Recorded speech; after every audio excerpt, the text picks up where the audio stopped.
हाँ तो बच्चों, आज हम फिर से आ गए हैं आपको कक्षा 9 का मैथ पढ़ाने के लिए। आज हम पढ़ने वाले प्रश्नावली 4.3 का दूसरा क्वेश्चन और ये हमारा चौथा लेक्चर होगा इस चैप्टर का। तो देखिए हमारा क्वेश्चन क्या कर रहा है। हमारा क्वेश्चन कर रहा है कि बिंदु 2,14 से होकर जाने वाली दो रेखाओं का समीकरण लिखिए। इस प्रकार की और कितनी रेखाएं हो सकती हैं और क्यों। ठीक है, तो दिया क्या गया है, दिया है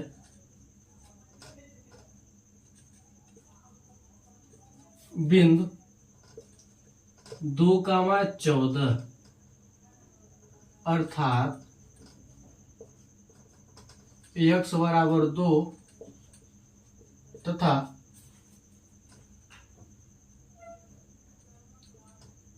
x बराबर 2 तथा y बराबर क्या दिया है 14।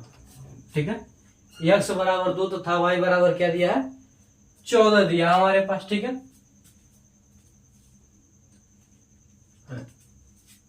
ठीक है, x बराबर 14, y बराबर क्या दिया है 2। इसलिए हम क्या कर सकते हैं, कह सकते हैं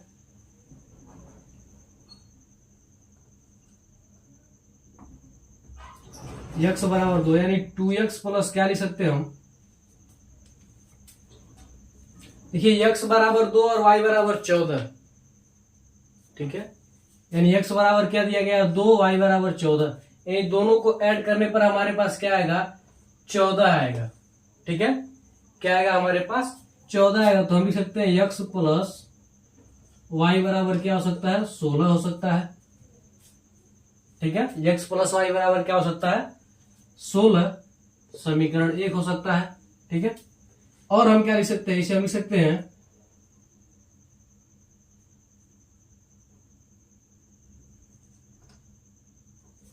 क्या लिख सकते हैं, इसको अगर हम इधर करें या फिर इसे हम लिखे 2x प्लस 2y। ठीक है, 2x प्लस 2y।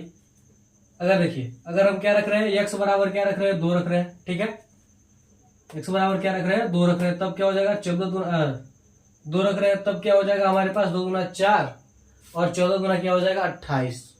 यानी क्या हो सकता है 32 हो सकता है, 2 हो सकता है। और चाहे तो हम और लिख सकते हैं, इसे हम लिख सकते हैं 2x बराबर क्या लिख सकते हैं हम 7y लिख सकते हैं। ठीक है, 2x प्लस क्या लिख सकते हैं हम 7y कैसे लिख सकते हैं हम 7। चलिए इस तरह से हम क्या कर सकते हैं, और कई लिख सकते हैं, इसका दूना लिख सकते हैं, इसके आधा ले सकते हैं। ठीक है, इसका आधा लिख सकते हैं हम। ठीक है, तो कहने का मतलब यह है हम कई ले सकते हैं। ऐसा कि ऐड करने पर क्या है हमारे पास 16 है, तो हम क्या लिख सकते हैं x लिख सकते हैं। ठीक है, जहां पर 2 का मान है। ठीक है, y का मान, दोनों का मान क्या हो जाएगा 16। ठीक है, यानी हमें 16 ला रहा है। देखिए अगर हम क्या करें इस समय, अगर क्या करें दो का मान ले तो हमारे पास क्या हो जाएगा 16 आ जाएगा। ठीक है, यानी x का मान क्या होना चाहिए 2 होना चाहिए, y का मान 14। आप कुछ भी ले सकते हैं। ठीक है, जैसे आप क्या लिख सकते हैं x बराबर क्या हो जाएगा हमारे पास 2y हो सकता है। ऐसे क्या कर सकते हैं, बहुत कुछ ले सकते हैं। ठीक है, तो आप फिलहाल के लिए यह दो समीकरण आप लिख लीजिए। ठीक है, उसके बाद क्या कर रहा है, इस प्रकार की और कितनी रेखाएं खींची जा सकती हैं। तो हम कह सकते हैं कि एक बिंदु से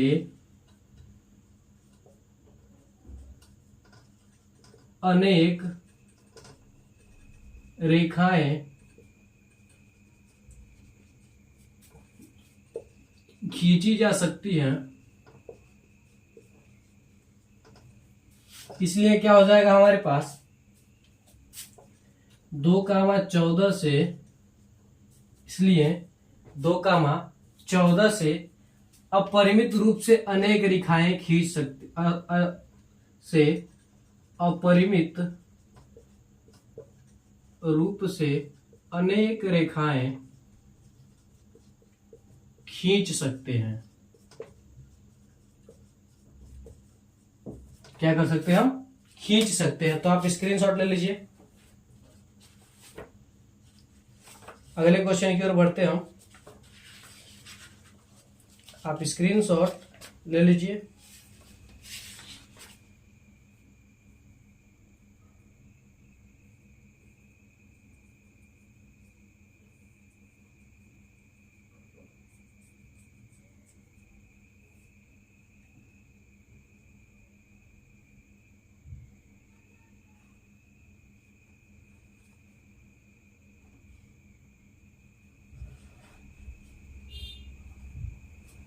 ठीक है, ऐसे क्या कर सकते हैं हम, कई रेखाएं खींच सकते हैं।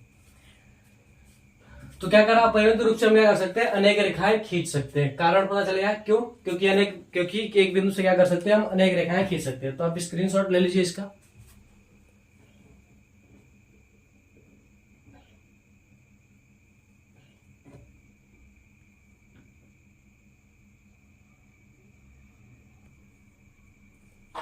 इसे मिटाते तो हम अगले क्वेश्चन की ओर बढ़ते हैं।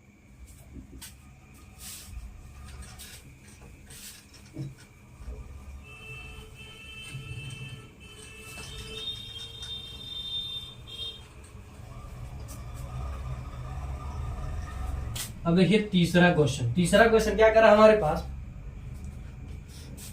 यदि बिंदु 3,4 समीकरण y बराबर 3y बराबर a, 3y बराबर ax था ax प्लस 7 के आरेख पर स्थित है। 7 के आरेख पर स्थित है। 7 के आरेख पर क्या है, स्थित है। तो a का मान ज्ञात कीजिए।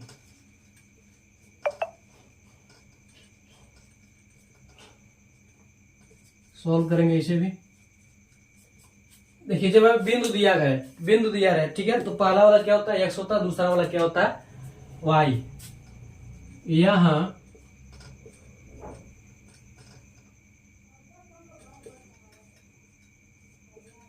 बिंदु क्या दिया गया, 3, 4 दिया गया, अर्थात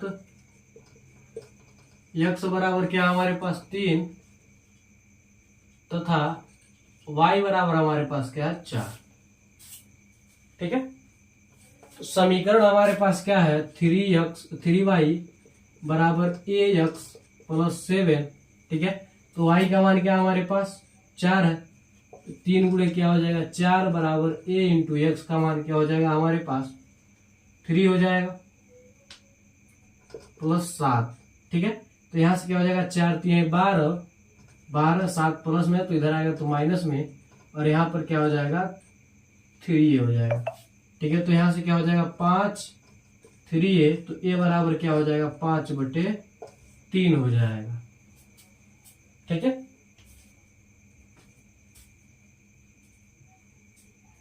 तो एक हमारे यहाँ पर क्या हो जाएगा हमारे पास 5/क्या हो जाएगा 3 हो जाएगा। तो आप स्क्रीनशॉट ले लीजिए, स्क्रीनशॉट आप ले लीजिए, इसका भी मिटाते इसे हम। बस यही क्या हो जाएगा, इसका आंसर हो जाएगा। ठीक है,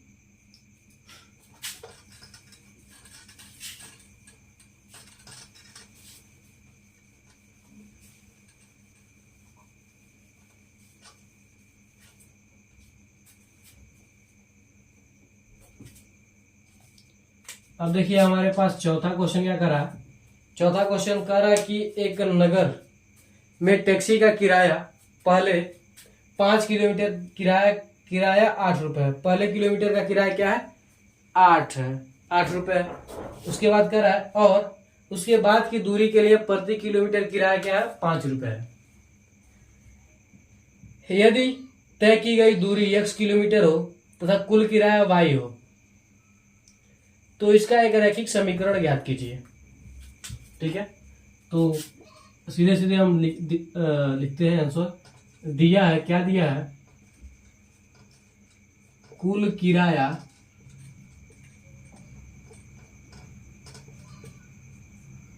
बराबर x,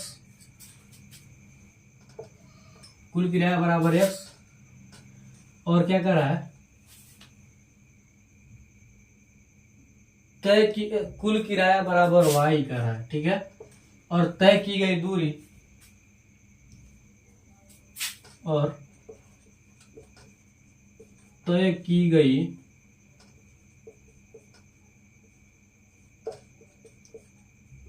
गई दूरी बराबर क्या हमारे पास x है, ठीक है। तो कह रहा है कि पहले किलोमीटर किराया का, ठीक है, और यहां पर दिया है पहले किलोमीटर का किराया बराबर 8 रुपए, बाद के प्रत्येक किलोमीटर का किराया, किराया 5 रुपए है, ठीक है। तो देखिए कुल किराया, इसलिए क्या हो जाएगा, कुल किराया बराबर क्या हो जाएगा, तय की गई दूरी हो जाएगी, तय की गई, कुल किराया बराबर क्या हो जाएगा, तय की गई क्या हो जाएगी, तय की गई बराबर क्या हो जाएगी, दूरी हो जाएगी, ठीक है। तय की गई दूरी, ठीक है। और तय की गई दूरी हम क्या करेंगे,